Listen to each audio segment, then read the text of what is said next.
Hi guys, welcome back to my channel. I hope you have an amazing day. Please do subscribe, like and comment if you want to support my channel or join my Discord. Thank you. Okay, let's jump to the story right away. I don't think that our female actress is that attractive to the floating beach. Just look at me. How peaceful it is to live here. To verify this speculation, we can isolate the females one by one. But the virus is not strong enough. There aren't so many males. Then how about... You don't need to worry. I'll take care of it as soon as possible. Alright, then I'll just leave it to you. Let's sleep. A tiger and a leopard on its side. Both are so warm. But in comparison, Winston's side is far warmer. How I wish I could hold him to warm up. Parker, although he didn't say anything, I also seem to get what he meant. Quickly, come into my arms. Alright, I think it's better not to disturb Winston. Although he is not as warm as the tiger, but it also feels so nice to hug him. Ting Ting, she still didn't choose me to hug tonight. Never mind. After she falls asleep, she will roll over, right? Bai, who gave up on her initial intent due to embarrassment, wouldn't have imagined that Winston was also waiting in nervous anticipation. The next day, Winston is visiting the cave. Preparing the herbs early in the morning. You really have worked hard, Dr. Harvey. It's my job. What brings the Tiger King to the cave early in the morning? I'm looking for someone.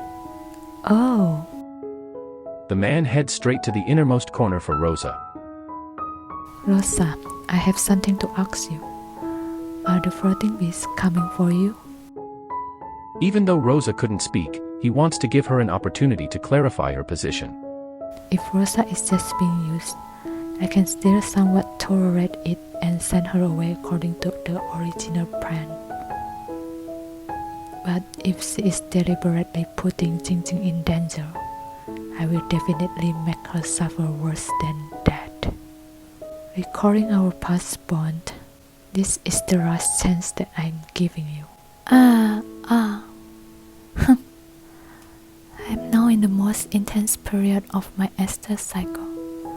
The floating beast must go even crazier for now. There will be a good show to watch soon. If I admitted that, I would definitely be abandoned. When the floating beast pardon, there may be a chance for me to survive. I hope you aren't lying. Winston sets his foot off the cave and instructs the tribal head.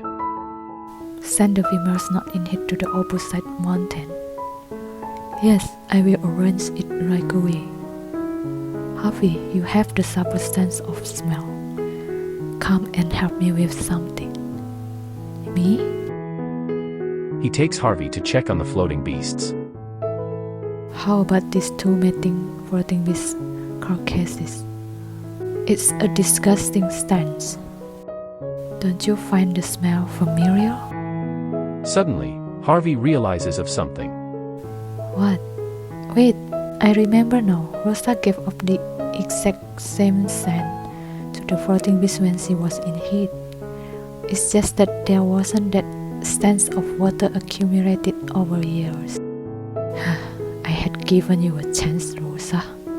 Suddenly, a deafening crash sound surrounds the village. The floating beasts manage to push down a gigantic piece of rock at the city wall. What happens? The floating beasts have broken through the city walls. Run! Help! Now that the defense barrier was broken down, the outnumbered floating beasts started swarming in with an unstoppable force, causing panics and cries. Winston widens his eyes and roars loudly to call for an eagle beastman and rides on him. Head to the mountain cave. Meanwhile, in Bai's treehouse. The soup is spilled. Let me wipe it up. Got a scale? No, I'm just worried about them.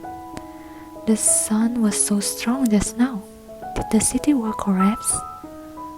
I'll go to check. Wait a sec.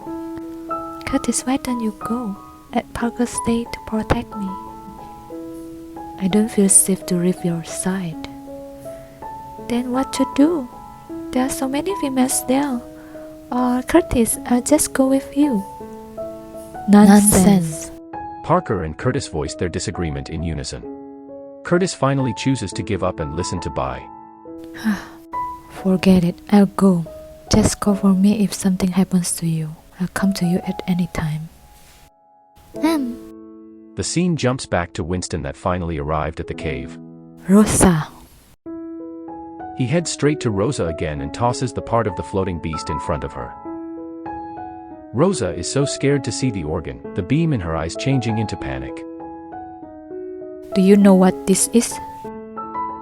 It's the floating beast's reproductive organ. With your scent, it's exactly the same. Horrified, Rosa quickly shakes her head vigorously.